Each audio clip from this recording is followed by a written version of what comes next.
Reverend Starsky, Dr. Reverend Michael Eric Dyson, Arian Simone. Give them a round of applause as they join us on stage. Anywhere.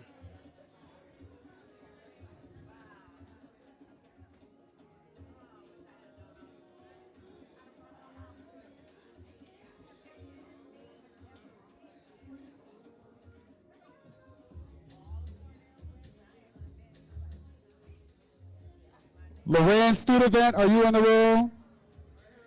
Please join us. Thank you, brother.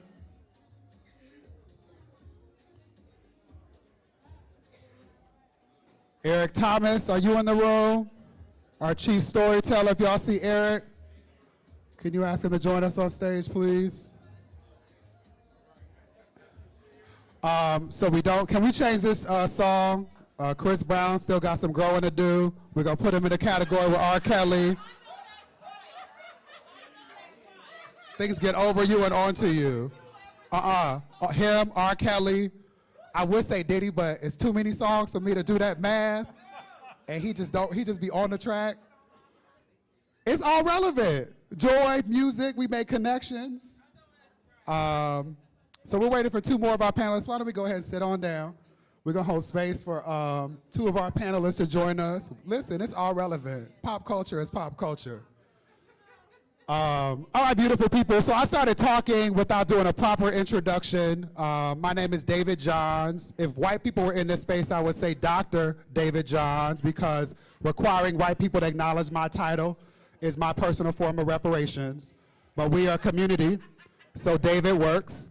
And I have the pleasure of leading, come on, brother, I have the pleasure of leading the National Black Justice Collective. We are a 21-year-old civil rights organization, intentionally and unapologetically at the intersections of racial equity and LGBTQIA+ equality. So what I know is that our people have always been beautifully diverse, and we study the lessons of Fannie Lou Hamer, which says that none of us are free unless and until all of us are free. So the goal is to get free. I talked a little bit about, I will stand up and stand at the podium. So y'all should know that I am, Angela Rye and I call each other twins. We've known each other for a couple of decades now. And so if I'm talking and you're like, who is he talking to? It's because I'm getting directions from Angela. If anybody knows Angela, that's just how it goes. And this is relevant because I'm really honored to have led the Black Papers research project that we talked a little bit about. The Black Paper project you can find on our website now involves nearly 100 Black leaders, people like those who are on the stage. Actually, 4 of the people up here have contributed to the project. And when we are done, we will have nearly 30 Black Papers on a range of topics.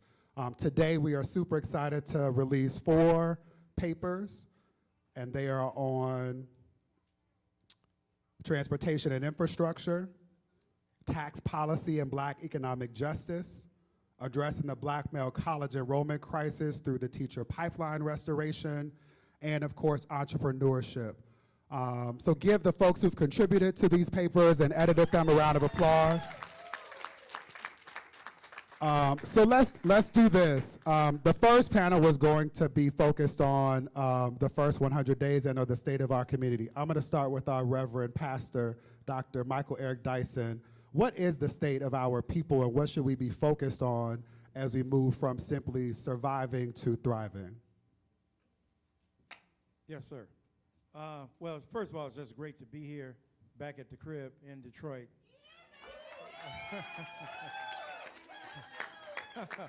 With my daughter leader, Angela Rye. This is her brainchild. She shares, tremendously generous spirit she shares with everybody, but this is her brainchild. I want y'all to give her some love up in here tonight.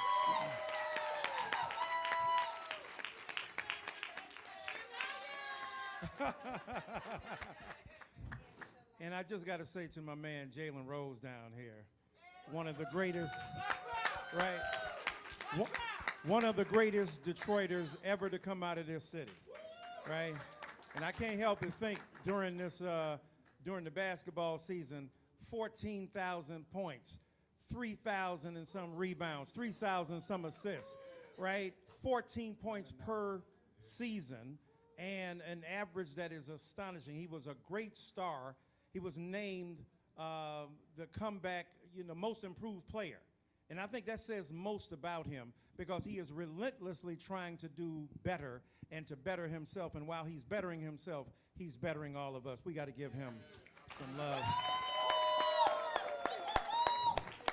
And all these great people, I didn't even know Sister Erin was from Detroit, but I could feel it, that kind of don't give a damn and gonna put my foot up your imagination. It's a beautiful thing.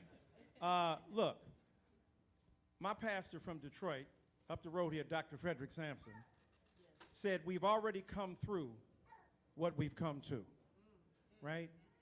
And Dr. Johns, who is brilliantly leading the production of these papers, one of our foremost intellectuals, with the publication of these papers, he's got to take the front ranks of black public intellectuals in America. And one of the things I think about is that we have already wrestled with and struggled with many of the issues that we confront now. Why? Because racism is a dry run for fascism. Everything that white folk are upset about and other Americans are consternated about, we done been through, right? When you say fascism is about the inability to vote, we've been there. When fascism is about the denial of opportunity, we've been there. When fascism is about the suppression of dissent, we've been there. So across the board for me, where we are is where we have always been. We have always been in this position. We've always been behind the eight ball. A little bit more luxury we endured when we were able to vote different people in. It does make a difference. But fundamentally, what we understand is that we have to call upon the resources that made us. The great Howard Thurman said, don't reduce your dreams to the event which is your immediate experience. He said, you got a choice. You can be a prisoner of the event you confront, or you can be a prisoner of hope. And I think black people bring the hope. And I'll end by saying this. I know, and we were talking about this on one of our calls, where they say, well, black people just chilling right now. We ain't doing nothing. We letting white folk do the work. Well, if that was true, that would be all right, too. But that ain't even true.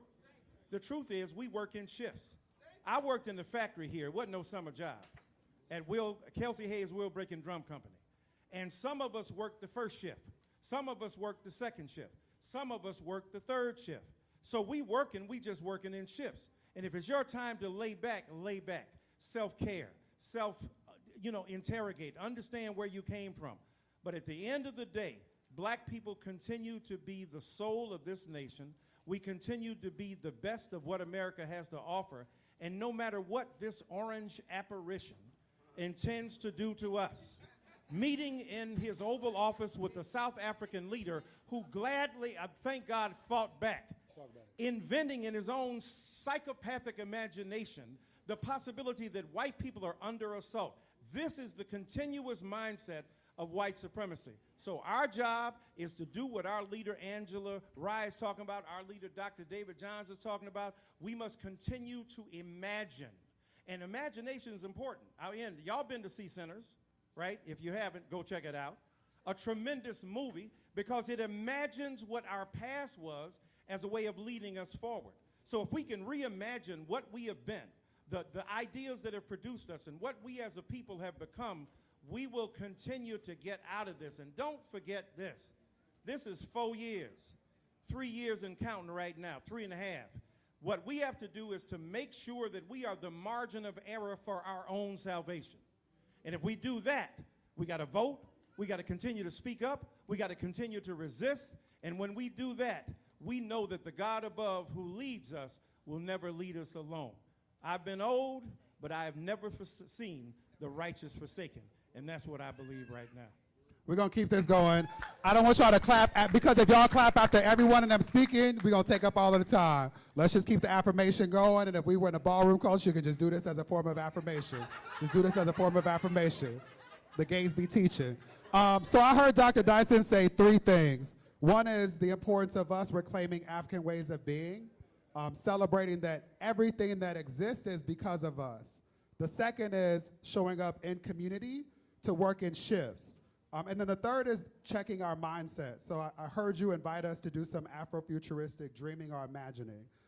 Starsky, Reverend Starsky, he leads the Children's Defense Fund, and I would like for you to do two things. Let's expand this conversation and talk about the work that we should be doing to ensure that our babies have the ability to be children, so that they're not enrolled in doing the kind of labor that all of us are required to do to defend democracy and strengthen our community. The second is to talk about the role of organizations like CDF in helping to connect some of these dots so that we can not just survive these moments, but hold space to actually dream. Got it. No, thank you very much again. Acknowledgement to our leaders who have gathered and convened us on Children's Defense Funds. Really excited to be a part of this conversation in multiple cities across the country. I do want to center in the moment and pull this thread of anti-blackness that is global and connected today in American history from Washington, D.C. to Detroit in the visit of the South African president. 40 years ago, a group of people over time, people in rooms like this decided they would define their own oppression and circumstances and articulate the way forward. They were gathered as a group called the Institute for Contextual Theology. It was black folks in townships in South Africa, guided by a brother who had to check in at the top of the day and the end of the day because he was on a work release from prison. So he checked in to the jail every night. And they came together and they talked about what the moment of oppression by white South Africans meant to them. And those same white South Africans, of course, in collusion with the orange man that has been spoken of right now. And what they said was they were experiencing apartheid, and they defined apartheid as a small group of minorities ruling over a larger majority in the interest and for the benefit of white people. So the oppression was a small group guiding over, lording over a group of black people who were the majority in the interest of white people. I say that and connect it here as we talk about the work that we have to do, because I know that as recently as 2014, 2015, 50% of all people in Michigan lived under an emergency manager, some kind of government takeover of your democratic authority, and it started in school districts.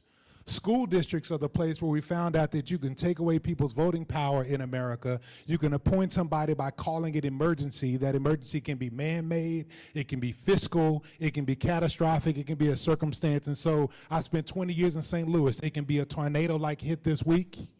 It can be a fiscal crisis like the one they're trying to talk about in Washington, D.C. and create, and they use that to take authority back from the community that needs to define its own circumstances. And we saw that first emerging over a decade leading up to 2015 when it happened here in Michigan, in Flint, in Benton Harbor, in Detroit, and all of these places where you saw people first get their schools taken back, get their city taken back, get somebody appointed to rule over them. You saw a rollback of democracy where a minority ruled over the black majority. Oh, I didn't mention, this only happens in places where black people are the majority.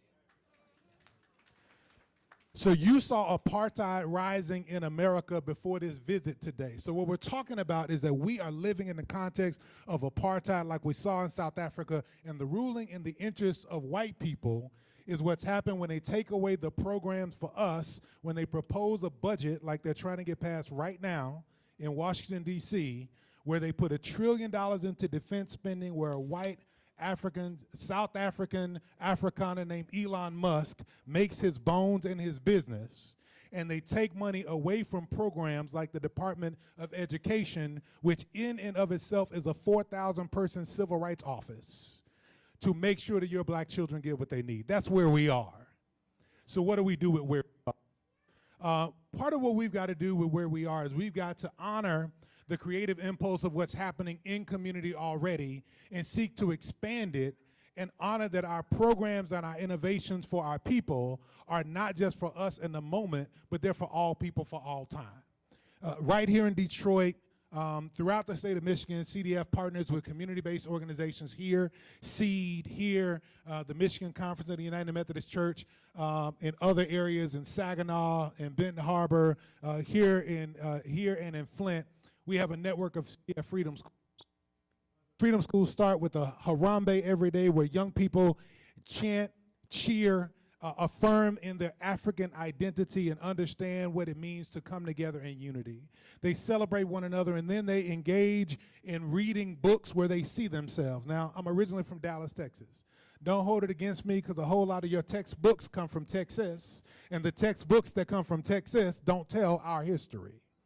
We've taken civics out, we've taken social studies out, and we don't see a whole lot of black and brown people. But in these freedom schools across Detroit and in Flint and other places, they see, these young black kids see themselves in the books, and guess what? When they see themselves in the book, they desire to read, and when they do 6 weeks in a summer this way, they actually advance a year in reading in 6 weeks. And so these affirmative expressions of African and African-American identity for young people in small places, in community-based organizations and churches across our communities were meant to be an experimental project where we show people what to do, but it doesn't have to end there. These are the things that we should be translating into our schools across the country at a local level, even as we seek to work together across our organizations. So I answer both questions at the same time. What is the place of our organizations? Is to partner with people locally to give experiences and exposure to young people so they can see what they can be. Not only do they see themselves in those books, but they also see themselves in the black college students who run every classroom. I love this because when I started working with Freedom Schools as a volunteer, I saw that I partnered with school districts, and the young people who went to summer school with the certified teachers. I ain't hating on certified teachers. I love certified teachers. I'm talking about the system. The young people who went to the system's summer schools had less advancement than the ones who saw black college students teaching them to read over the summer. When they see what they can be in these innovations, when they see what they can be because young people are empowered to pour into young people, then they become great things and can take over the world. And our job is to fight to make sure the resources are there for them in these local programs and in these budgets, by contacting our congresspeople, by holding people accountable. And right now, I encourage you, right now, between now and Memorial Day, they're trying to pass a budget in Congress that will fundamentally take away the Department of Education. It will not exist. Take 2,000 jobs out of 4,000, out of 4,000, so there'll be no oversight when we see challenges in our local school districts. And so part of our job is to make sure the resources are there, make sure the innovations are there, and then don't stop at our local program. Make them put in the investments to make it national policy. Yeah, my hope is that everybody who is not familiar with CDF is looking up cdf.org and finding the Freedom School next to you. I heard Starsky lift up at least 2 points. One was the importance of us working in coalition. The second is the importance of representation. What many of us know is that black men in education, we represent less than 2% of the workforce. It is more likely that a child who looks like us or comes from the communities we conspire to ensure are successful will go to jail before they see a black male elementary school teacher. And so, Jalen, I just want to celebrate that after leading and innovating as a member of the Fab Five, being drafted by the Denver Nuggets, becoming an MVP, doing amazing things, you chose to come right back to the space that Starsky talked about and starting the Jalen Rose Leadership Academy. Why was that important? What lesson have you learned, and what does support look like? Good afternoon, everybody. Can y'all hear me? I appreciate the love. Thank you, Dr. Dyson. Thank all of you guys. I really admire the work that you've done. I want to thank all of the people that are here on a Wednesday afternoon trying to do what we can to help uplift ourselves and uplift our people. So give yourselves a round of applause. And I also have to acknowledge Queen Angela Rye. This is her brainchild. I've saw her do texts and emails 24 hours a day, 365, worried about the tables, worried about the meals, worried about the guests, worried about the rally, worried about the schedule, worried about you guys having places to sit. And for you to come from Seattle to Detroit to organize this is incredible, so I thank you. So that you put together each place that you go, because as somebody that's a native from here, there are actually people here that are doing the work that we've never met each other, that we've never gotten together. And I can't lie, to answer your question, there was a lot of times I was actually mad.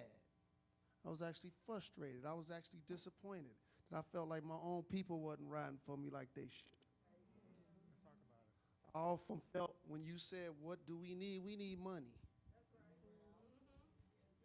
Do I need to say that in Spanish or in Chinese? Like, that's what we need. So our school at the time, for those Detroiters, you know this, around 2007, John McCain, who was running for office at the time, God rest his soul, I'm not trying to throw shots at him, but I'm just saying, I'm one of the people that's watching sports, watching entertainment, watching politics, watching whatever. First 48, I'm watching everything, right? So he came on and he was doing an interview about why he wasn't coming to stomp in Michigan. And he was like, because when the rest of the world gets sick, Detroit get the flu. And that really stuck with me. And then I was like, I got to dig down. I got to get a little deeper. So I really did some math and realized that we was one of the cities that was #1 at the time of creating the pupil to prison pipeline. We were number one, literally. And I was like, what can I do? Oh my God, this is crazy. And I always took pride in my education. Yeah, I love sports, but I was an honor roll student in high school. I made the dean's list in college. Nobody ever talked about that I graduated from college, right? So I took passion in my education. I never wanted to be considered no dumb job. And so I was like, I'm gonna do something that doesn't happen. Because usually when people come into the inner city with their dollars, they do it when we're in 2nd grade, when we're in 3rd grade, when we're in 4th grade. Why? We consider cute and cuddly still then. But when you get to high school, 14, 15, 16, oh no, you've been exposed to what it's like to be black in America, social media, sex, drugs, violence, gangs, what's going on in your family, what's going on in the community, and that's a different young person in 11th grade that you're nurturing than the 3rd grader, who, by the way, in the public school system get the exact same money.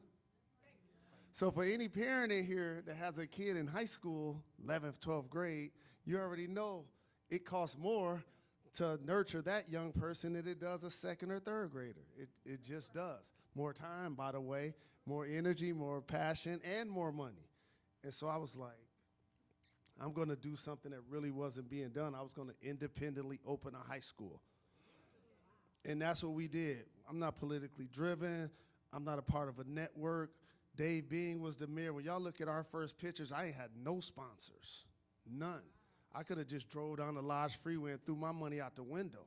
I wasn't even chartered. I could have literally wasted my money.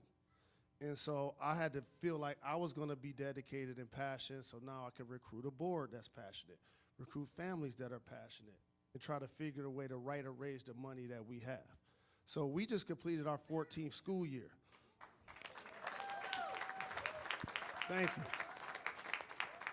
And for anybody that's ever been up 8 Mile on Hubble, I just remember the visual of All Stars at the time was a thriving business. And I can't act like I didn't contribute. Maybe once or twice, but that's not the story. That was a thriving business, and the school that we founded was an eyesore. The windows were broken, or the plumbing was taken out of the walls. We called them urban miners. They just take everything from the school, the toilets, everything. And so it was literally an eyesore. And when we found the facility, we were like, we're gonna do something special with it.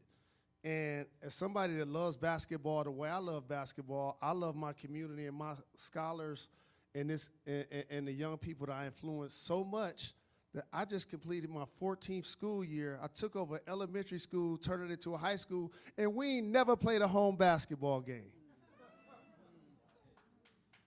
We ain't never played a home basketball game.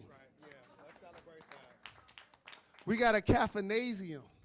So I walked in all of these rooms, they're like, oh, he's 6'8", he played ball. Oh my God, I'm like, nah, I'm about to educate these kids, put them in a position to be successful, change their life, give them life skills, social skills, etiquette, problem solving, show them how to de-escalate stuff like, we can hoop later. So that's what I was on. And that's what we are. And so moments like this room looks like my school. Our school is 100% black and we get 0 state funding for the facility. If something happens, 0. So there are a lot of political misnomers that happen about we are a public school. We are a public school. I attended a public school, Detroit Southwestern. I founded a charter school. If anybody knows the difference, I do. And I'm telling y'all, the difference is we create a smaller learning environment for young people to thrive that aren't zoos when you walk up to them. We're not a testing school. Shout to Cass, shout to Renaissance, shout to King. Those are testing schools, which means they're cherry picking students. They test you in before 9th and test you out after 10th. That's what's happening. And those are amazing inner city public schools that we want their kids to go on to Michigan and Michigan State and compete with the kids from Country Day and all of that too. But the work that I do is to try to take the kid that's actually getting $8,000 a year and have them compete with those kids for the same opportunities in life. But also, it ain't because they're gonna go to Harvard or Princeton. I meet them at 9th grade, they're reading at a 4th grade level, 5th grade level. System already failed them. I'm trying to put them in position to have a job, have a trade, go to college, 2-year, 4-year, and don't stick a gun in your face at the ATM machine. Those are the young people that I'm able to nurture. So this work that you guys are doing is incredible. I'm very grateful. I thank each of you for being here today because this is monumental. This is really game changing. So thank you for moderating. Any questions or comments somebody ever have for me? I live here. I'm 10 toes down. I'm at the Michigan game, at the Pistons game, at the Lions game. I'm wherever. I'm in the hood. I'm downtown. I'm wherever. I was on the east side at Persian with New Era Detroit the other day. We was on the west side. Like, this is what we do. So when we say Detroit versus everybody, I'm living that. So thank y'all very much. Let's stay in this space. We're going to open it up for questions in a bit. But I want to highlight at least 2 things that we all now have the opportunity to do. We were invited into the story, right? To be able to celebrate the good work that they're doing, we can all tell that story to somebody else. The second thing that I hope us all heard this brother say is that they receive 0 state funding. So how do people donate or invest in the work? I mean, you can give me a check right now if you want. But in all honesty, I just gotta say something real that I don't want to go over people's heads. And I know the room, everybody in this room looks like us, but one of the ways also is at some point we have to also be able to find and create allies because we don't own much. So as I look at my students, we're 100% black. I look at my donor wall, it's like 98% white. And I got to stay encouraged. Because I see people coming here doing shows and opening businesses and talking about the great things they want to do for the city, saying what up, though, wearing the old English D, all good. Yeah, sometimes I be wanting to be like, check it in. We know what that is. We know what that is. So wait. Let's say, look, we gonna stay local. We gonna stay local. And I heard somebody in the audience say that's all right. My question is it? So let's pull in our sisters. 2 things. One, we need to pray over these microphones. We want the spirit of Babyface in that versus battle, because one of these mics is giving Teddy Riley, and we don't want that.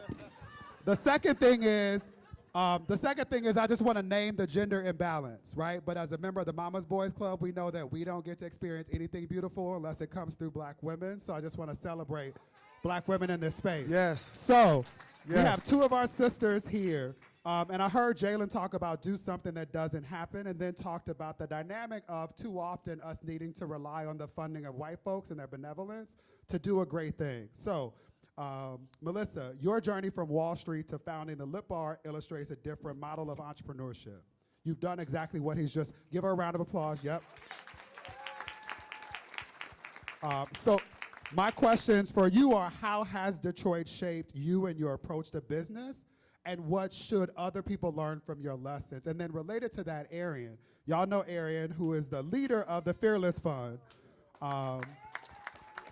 So very much staying in this space, you have actively battled the demons that are often attached to white people hoarding wealth.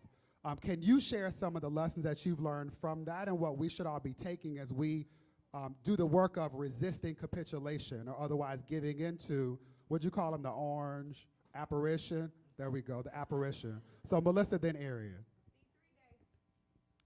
My journey to starting the Lip Bar was scrappy. And I was okay with being scrappy because, to Jalen's point, I didn't know that I could get money from anyone else. I didn't have any allies. All I knew was the grittiness that Detroit taught me, which frankly is a privilege. I talk about being from Detroit and having Black privilege all the time.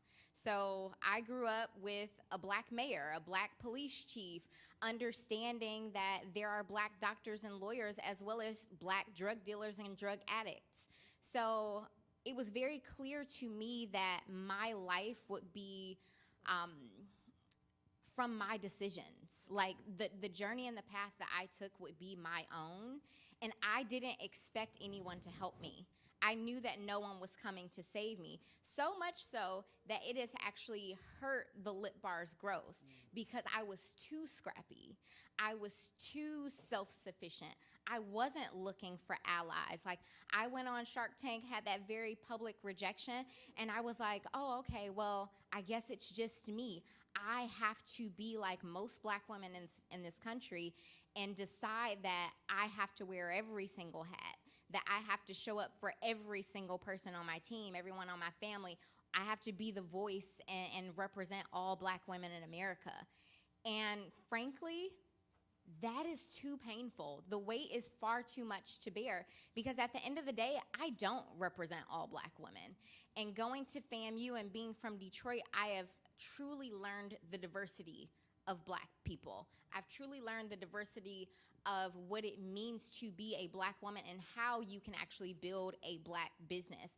And it wasn't until I actually unlocked this idea that I deserved more, that I didn't have to have the scarcity mindset, that I didn't have to operate my business from a place of lack, that I actually started attracting Black investors.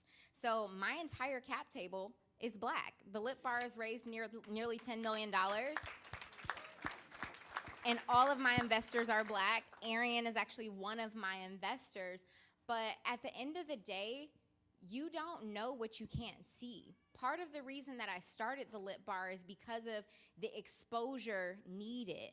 I've always said that without representation, we are left seeking validation, meaning that if you don't believe or if you don't see beautiful Black women, as a little Black girl, you will think that Black people are not beautiful. You will believe exactly what the media says about you, and that is why I started my business. I didn't start it because I love makeup. No one needs makeup. Makeup it's not even secondary. It's not tertiary. Like, it's not important. But what is important is self-esteem. And I think that part of the challenge with Black people in this country is that we frankly have low self-esteem. Why? Because we rarely see examples of people who are like us and we see ourselves in them. So I commend you for having an experience for people who come from the hood, because that was me. I'm only an entrepreneur because my cousin was an entrepreneur. I only graduated from college because my friends said it was cool to go to college. Like, I was following, and that's what most kids do, and we can't fault them from that. So we have to make sure that we're creating environments in which our kids have something to look up to. And right now with social media, it is becoming dangerous and to our detriment that we are not providing other examples of what Black excellence could look like. So yeah, there are the Melissa Butlers, but also there are plumbers, there are welders, there are doctors, there are lawyers. And it is our responsibility to ensure that the youth of tomorrow ensure that they have optionality. And so I don't even remember the question. You answered but, it. Let the spirit move you. but at the end Let of the the spirit day, move you. at the end of the day, I want us to all put ourselves and our families in the position of abundance so that we are not second guessing ourselves, so that we have the self-esteem and the motivation to go after more because we truly deserve it. Before you pass the mic, thank you for that. Thank you for your words. You mentioned the importance of social media, again, staying in the space of representation. I want to say thank you to you publicly because recently, after our brother Jamal Bryant, Pastor Jamal Bryant, whose birthday is on today, send him a birthday message if you can. with Senator Nina Turner. Tamika Mallory launched the Target Fast. And in the middle of this, you went to social media to help our community navigate what feels like this binary choice. We either can show up in Target or we boycott it all. I don't even know if you remember this moment, but I just appreciated the thoughtfulness with which you engaged us in a conversation. What do you have to say to people about owning our economic power and supporting Black business owners at the same time? I mean, our dollar is our power, and we may not own much, but we have a hell of a lot of buying power. And it is too often and too quick that we release our dollars into communities that do not support us, to people who do not look like us. The reality is Black people hire Black people. The reality is Black people invest in Black people. The reality is it is only us who will save us. And so I am not here to say that you should shop at Target. I had a call with Target last week, and I said, you know, I'm proud of people for boycotting, because at some point you have to decide enough is enough and you're not going to continue to eat shit. And that's just a fact. And so while my business is certainly negatively impacted by the boycott of Target, I told Angela yesterday, like, my Target sales are down 40%. No, you need to sue them, but we'll talk later. my sales are down 40%.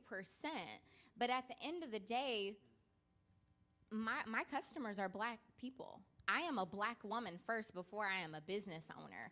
And so my goal in communicating with the audience or the public was just to say, hey, I understand that we're mad. I do want us to be intentional about spending our dollars with Black-owned businesses. We don't need to go on Target, but we do need to be mindful of those businesses that we would have typically shopped and supported when we went there, because it is so much easier to convert someone in a store than it is to get them to go to your website, check out, pay for shipping, etc.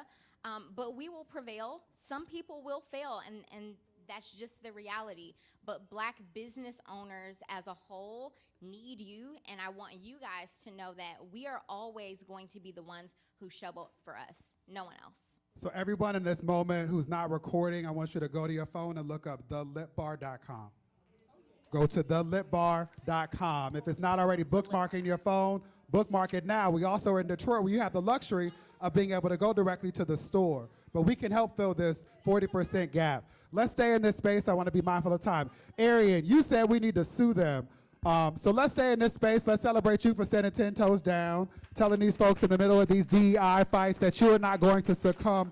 What lessons have you learned, and what should we be doing more of? Oh, gosh. First, I feel like Dr. Dyson. I'm happy to be home. What up, though? I done had my Coney Island. I just need me some Better Made chips. I need me some Verner's. Oh, yes, I need me some Lou's Deli. Having me a good time. They ain't got Dotnetters no more. Let me tell you, I used to come back home, get my Dotnetter shrimp. Used to go to Fofo's, get my cake. We talk about supporting Black businesses. Yeah, oh, I grew up with that. I grew up with supporting Black business. My father's in the audience right now. Daddy, wave your hand. And it's his birthday. Give him a birthday Yes, it's shout his out birthday too. today, Send him Attorney. some love. Happy birthday, sir.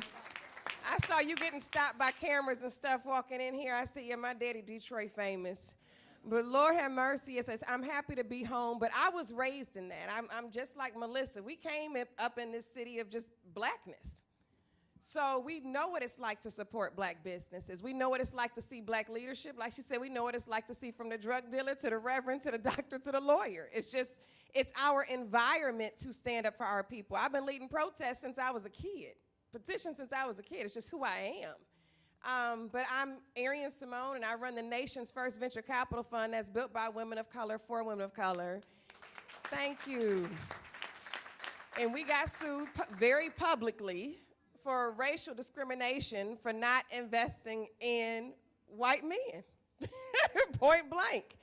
I thought it was a hoax at first. I thought they had us mixed up. I said, ChatGPT has messed something up. Just let the day pass. We're not being sued. Then I get the suit, and then I said, wait a minute. I saw United States District Court at the time. I said, wait, this is a federal case? I was like, oh, these people are for real. I text Ben Crump, other attorneys. I said, y'all, we got an emergency. Derek Johnson from Detroit had an NAACP. I had to get the war room together by that night. I was like, this ain't cool. But this shows you what they feel is a threat. Economic power. The second you were able to do for yourself and fund your community, wasn't mad at Melissa Butler. They were mad because I was making Melissa Butlers. So before the Fearless Fund existed, the average fundraise for a black woman was only $30,000. We came on the scene cutting 7-figure checks. They had a problem. It was disruptive. Prior to us, only 34 black women had even raised $1 million for their business. The next year, the list is 99, and we dominating the list. It was too disturbing, clearly. I mean, we still do what we do, but it was disruptive. And you asked me what again, David Johns? What lessons did you learn in this process of fighting these fascists, and what should we be these doing people more was of? racist. I don't know if that's a learning lesson. Somebody said say that again. Say it again. I said, we knew these people were racist. I don't know if that's a learning lesson. And I knew what I was doing was disruptive. I still remember the day my mother called me and she said, Arian, she said, I would never discourage you from being successful, but just please know what you are doing is very disruptive. And I just said, okay. She said, so I'm going to pray. She said, because you got to keep funding the community, but it is what it is. I was like, yeah. What did I learn? I had moments like Jalen, too, where I was like, dang, I need the hood to pull up right now. Yeah. Like, y'all, we on the front lines. I'm losing hundreds of millions of dollars. Second, we get soon closings, JP Morgan falling out of closing, Next Era falling out of closing. Closings was just falling apart. I was like, whoa, pension funds dropping off. I was like, what? I was like, I got to keep this thing going. So I had to realize that was the cost I had to pay in that moment. Liberation is expensive. Yeah, say that. And the same thing what Melissa's going through when she's like, sales down by 40%, but her heart is for her people before it's over that 40%. Yeah. So it's just like, whoa. I'm like she said, she need people to pull up right now. We need folks to pull up right now. And we were against the line. I was like, okay, I need some other folks to show up because this is no joke right now. And these legal bills, in addition to anybody who was free, I said, are no joke right now. So it was, yeah, you learn who's for you. You learn who can be bought. That's a story for another day.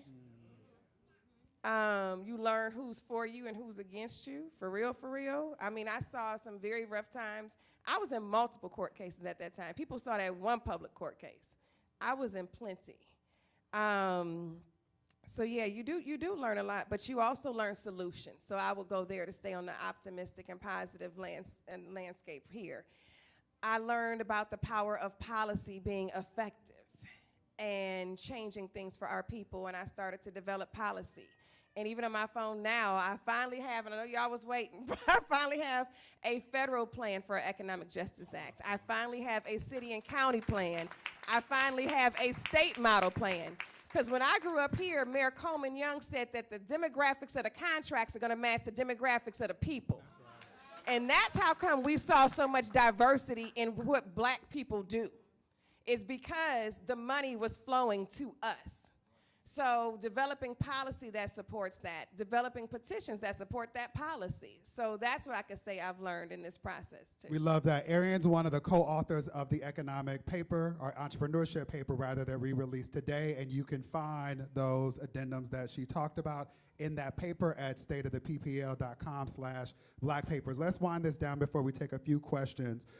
Eric Thomas is the former chief storyteller for the city of Detroit. What up, Doe? And Loren Studevant, who does work with Black Leaders Detroit, can help us round this out. So Eric, a part of what we know is that policies are advanced when we're able to tell compelling stories. We also know that a critical part of getting allies and investors is telling our story. And too often, white people want us to engage in poverty pimping, where we tell a particular version of our experience of blackness in order to get the funding. What can you share? What lessons can you teach us about how we tell the most effective stories for our liberation right now? And then can you complement that and talk about the work that you all do in Detroit to provide resources to leaders like Arian and Melissa and people in the audience? And then after that, we'll open it up for questions. Remember, a question begins with the preposition: who, what, where, when, why, or how. Questions. If you have a statement, hold it. We have time for what? Questions. I'm saying this now because if you do not ask a what? I will cut you off with love. So let's go. Here's storytelling, resources, and then I got 2 people already in the queue for questions. We'll see how many we can get through thereafter. I see you noted as well. Oh boy. I'm gonna try to be succinct because I know we got some time stuff, but you did ask a storyteller about stories. So I have a very serious love affair with narratives because I have watched narratives radicalized, educated, deeply thoughtful people into hate mongers in a very short amount of time. It is easy to be like the white people was racist the whole time. I have watched black men turn into like anti-women, anti-vax, anti-knowledge, anti-intellectuals. I have watched white racists and black men spew the same talking points because we have absorbed narratives that are about us because we have such great distrust for the man. I have a plea. If you are upset about something, find out who your villain is. The thing about narratives is that there is this idea of there's an emotional fight. They are out to get us. Baby, who is they?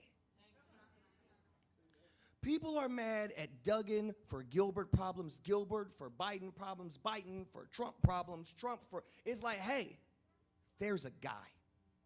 And so for me, I spend a lot of time thinking about how the narratives that we absorb make us think about ourselves and our actions, right? People rise to the expectations that you have of them. Not just children, but adults too.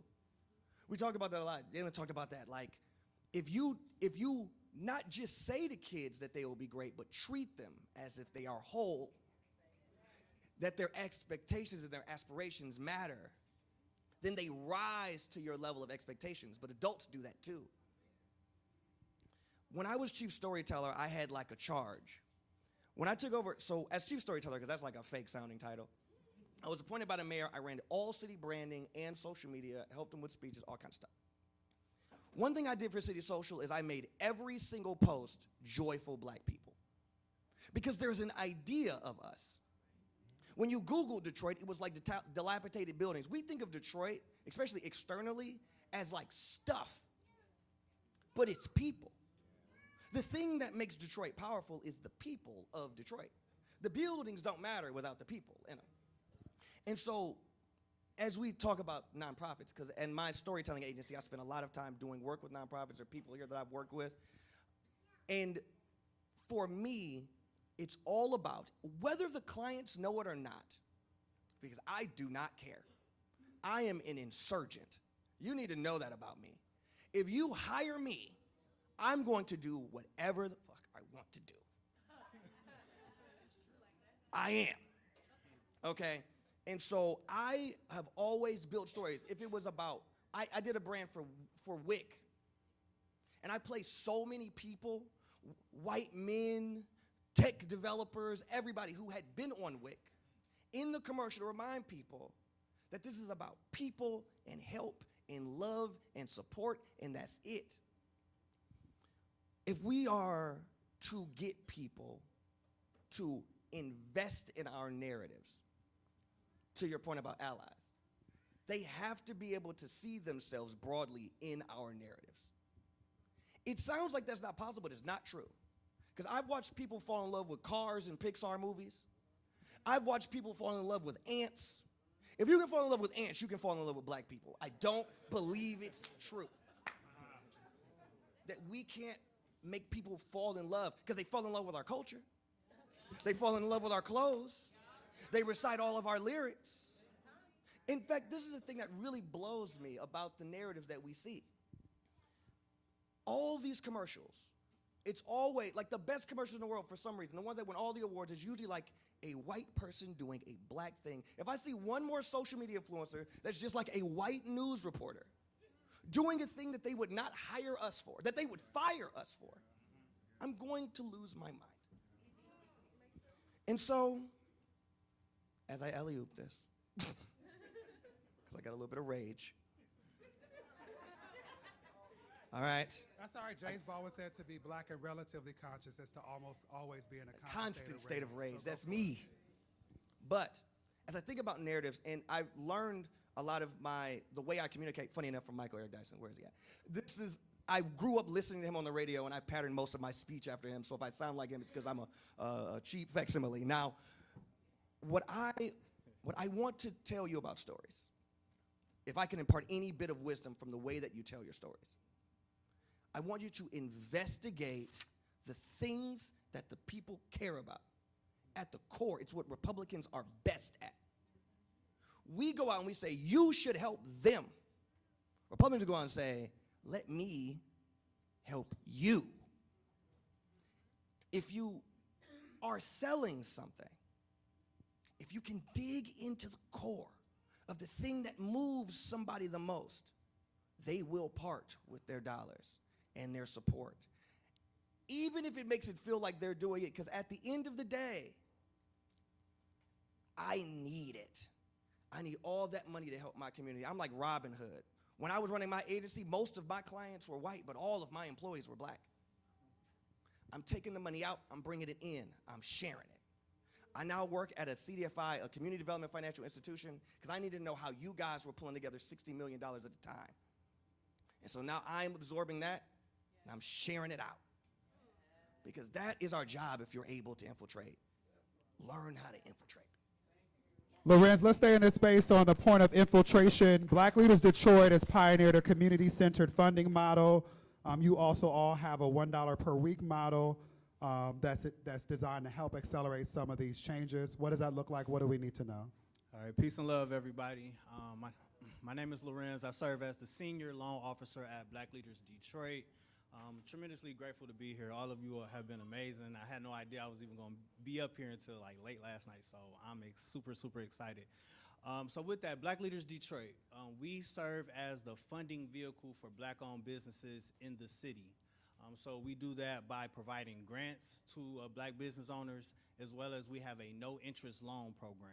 And you heard that correctly. We have a loan program where we distribute up to about $25,000 per applicant, where they just pay back the loan and that's it. We don't charge any interest at any point during the loan process at all. And we ultimately came together back in 2019, ultimately because there's just inequities when it comes to black people or black business owners having access to funding. So a lot of times we'll go into our neighborhood banks, our Chases, our Bank of Americas, things of that nature, and we'll apply for a loan. We'll have a business running for quite a while, it's doing pretty good, and we'll apply for the loan, but they won't tell us, and they'll deny us, but they won't tell us like why we're denied, right? And obviously we take that as like, hey, it must be because of the color of my skin, which most often is true, but we also want that education. Like our people, we want the education. We about that grind, we're about that build. So we came together ultimately to break that, right? And so we've been doing that. We've distributed about almost $5 million in no interest loans to black entrepreneurs in the city.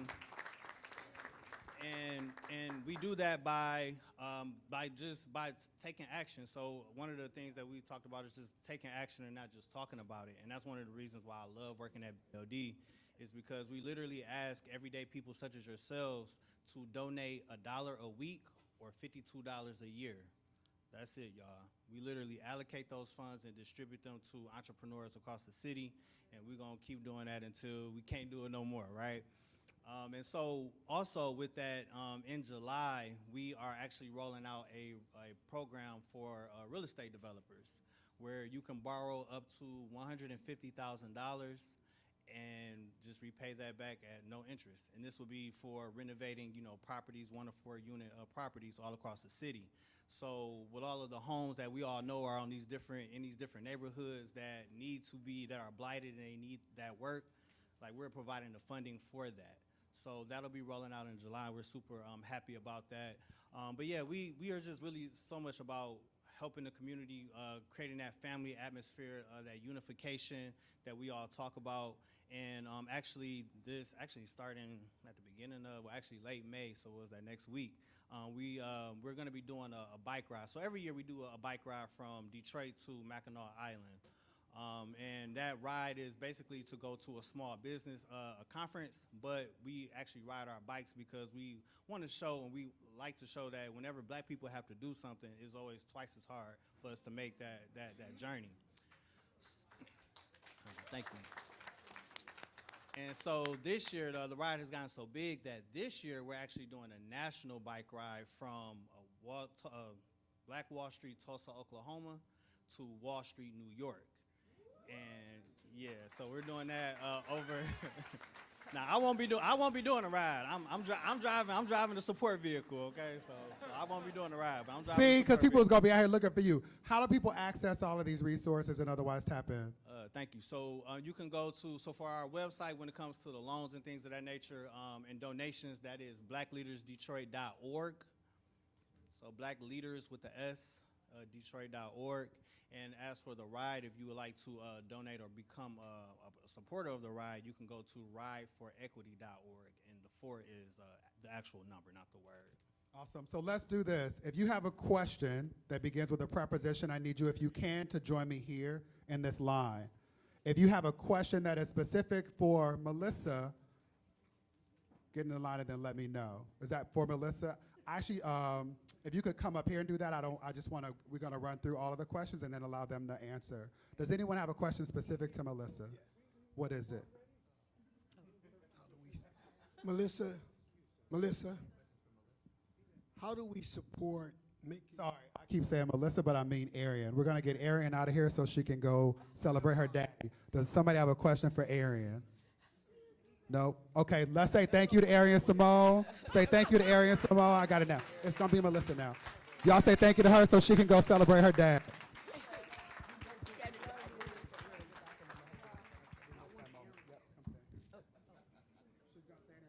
Because the data shows that when you touch the mic, you talk longer. So she's gonna hold the mic. And what we're gonna do is we're gonna run through all of the questions, and then they're gonna close this out. Question begins with a preposition. Let's go. I'll take notes, but you all take notes as well so you can respond to the questions as we close out. Okay, yeah, hi, everyone. This has been enlightening. I'm Harriet Tubman of the Hood. I'm a street preacher. The question, because he's going to set me down. So I want to say, can we politically, educationally have centralized offices? We are so diverse, okay. No, don't answer the question, just ask it. So can somebody help us?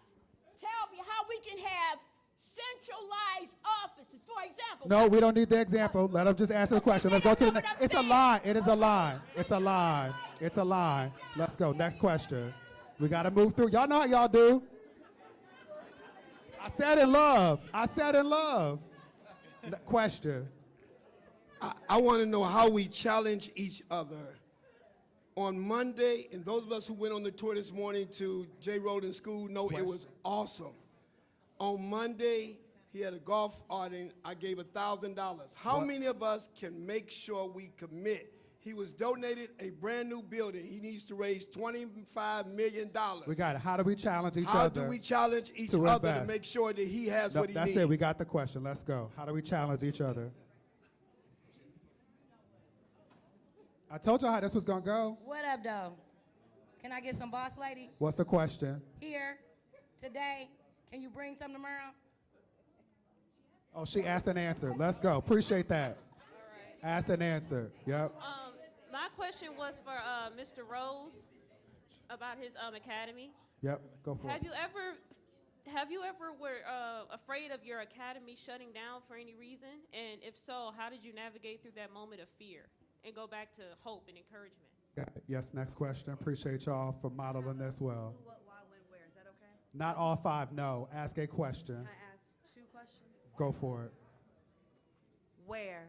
Where can we donate to Jalen's foundation, his school? Where can we donate to your leadership fund? Where do we donate? Where? And what?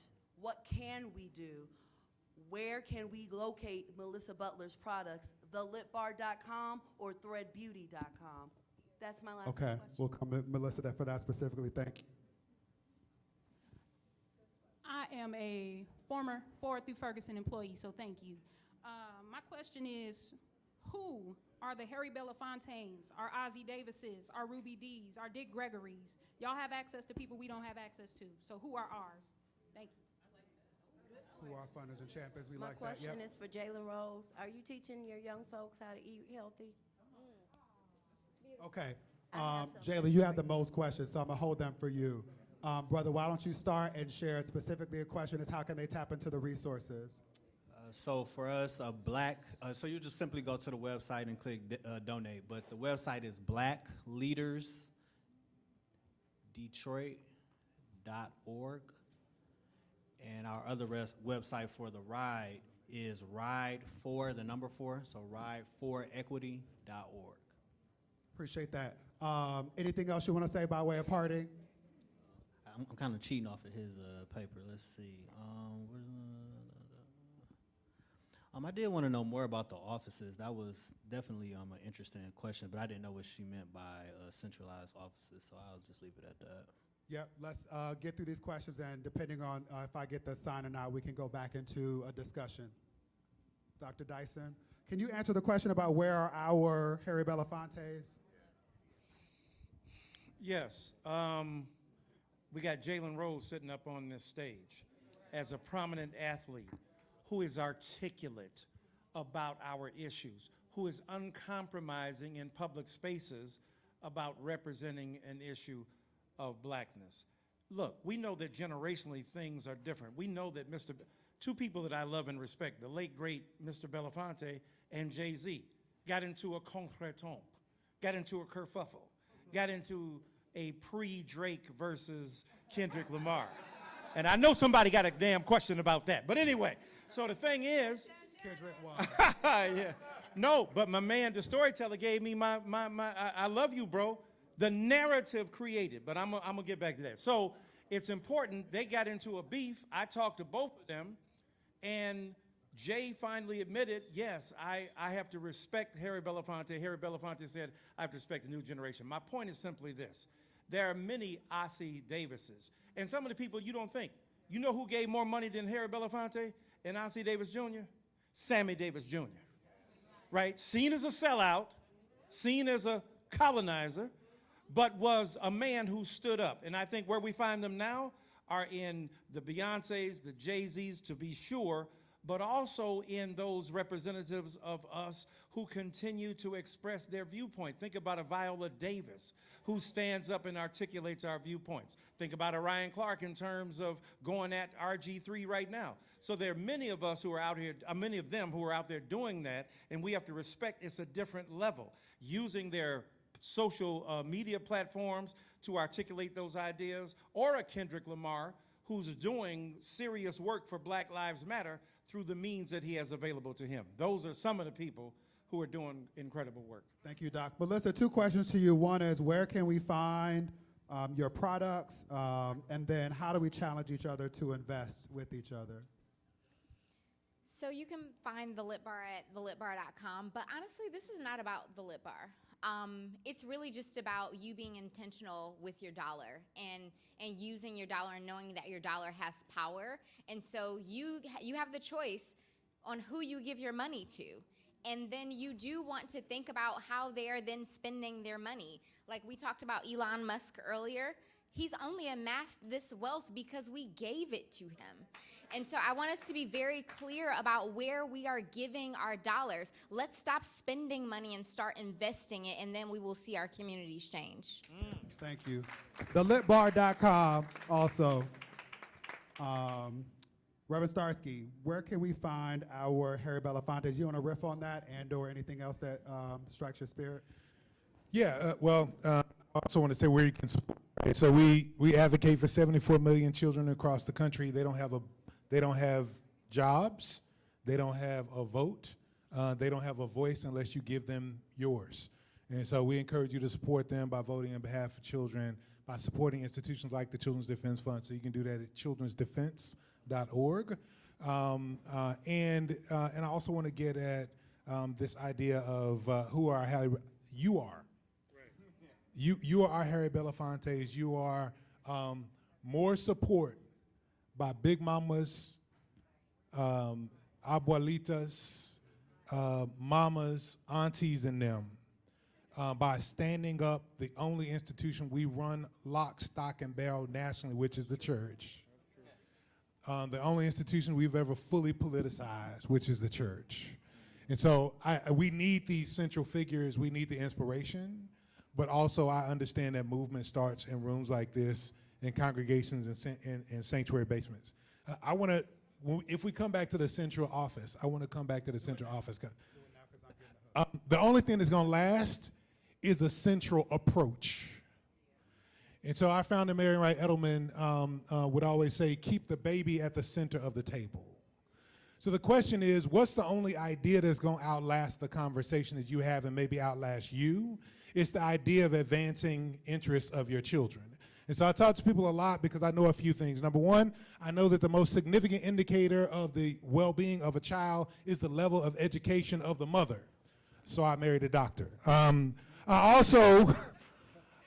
also know that my 3 black boys who were on this tour with me on Saturday are more likely, they have 2 parents with terminal degrees, they live solidly middle-class lives, one of them's already going to an HBCU, and the data suggests they are more likely to end up poor than to remain middle class.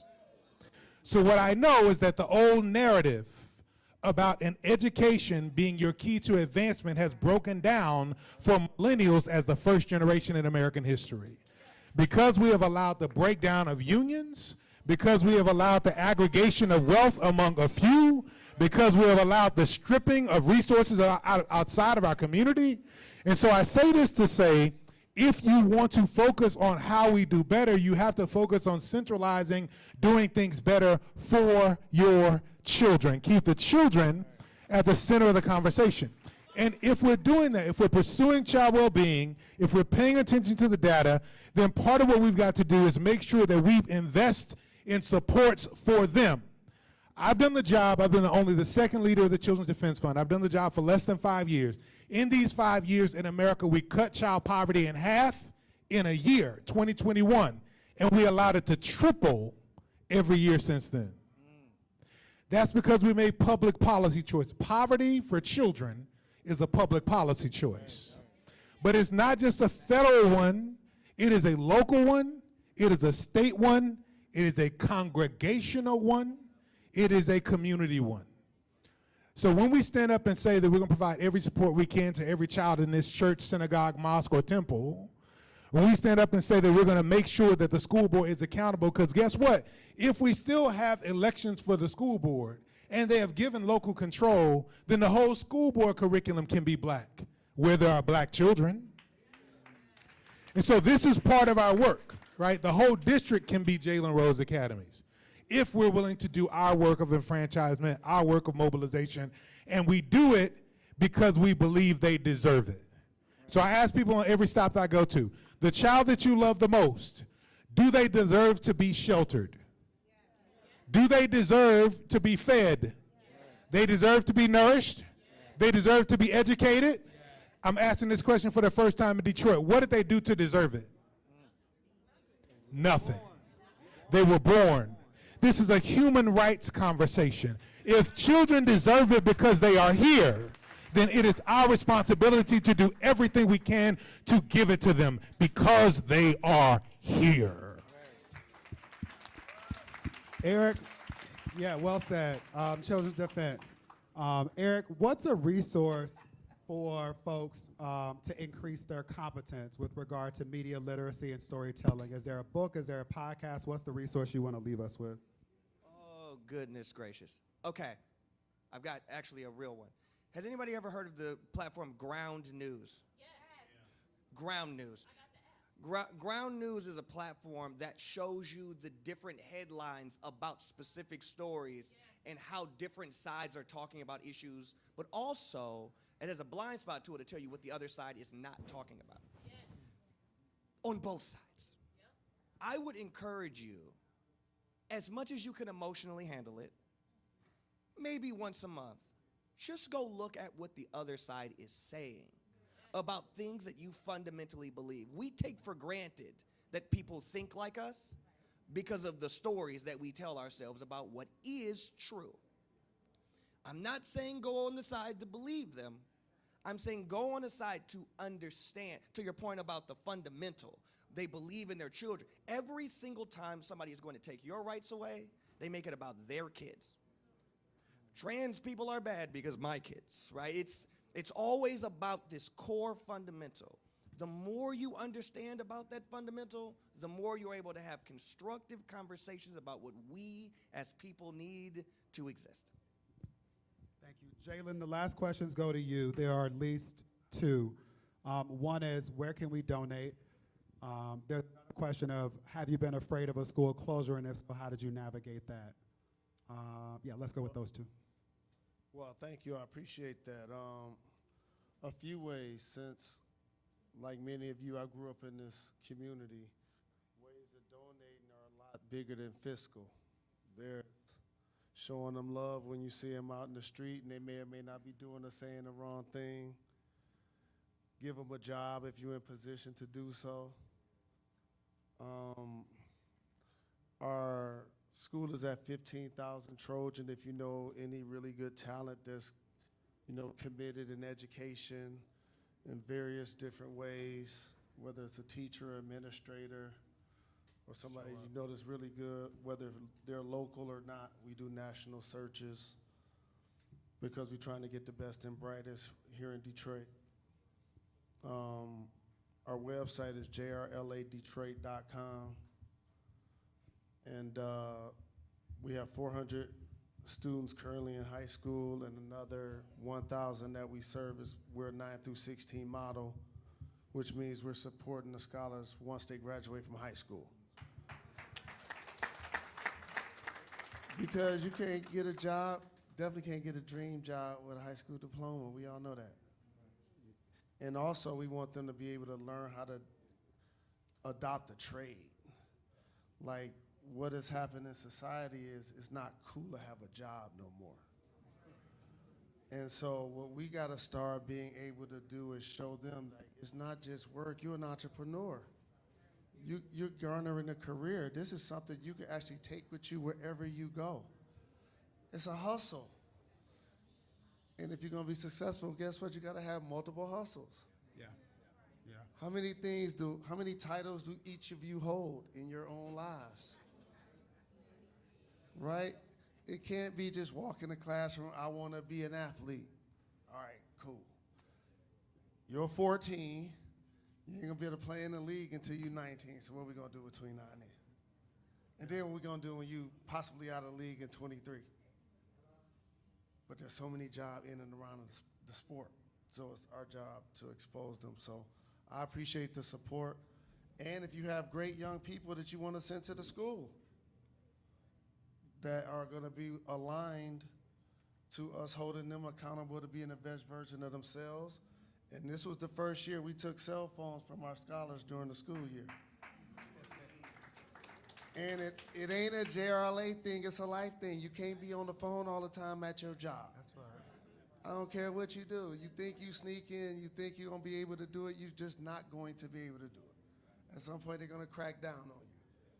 And they're doing it in Florida, they're doing it across the country, they're doing it across the world. So, wish me luck with that one. Yeah, we can do more than wish him luck. What's the website?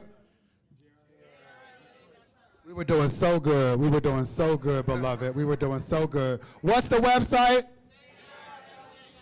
Last time, like, we actually believe in what this brother is doing for our babies. What's the website? That's right. So we can invest, we can show up, and we can send talent. Let's make sure that we do that. Also want to remind you all to visit our website and download the Black Papers. I want to say thank you to our state representative, Donovan McKinney. I understand that he's here today. Detroit versus, he's here in his uniform, Detroit versus everybody, so everybody knows. Thank you for your leadership, for getting into good trouble on our behalf, and thank y'all for the grace. I learned how to manage like this, teaching kindergarten and third grade. I appreciate y'all for allowing me to lead in love. Welcome Angela Rye to the mic. She's going to deliver our last remarks for the day.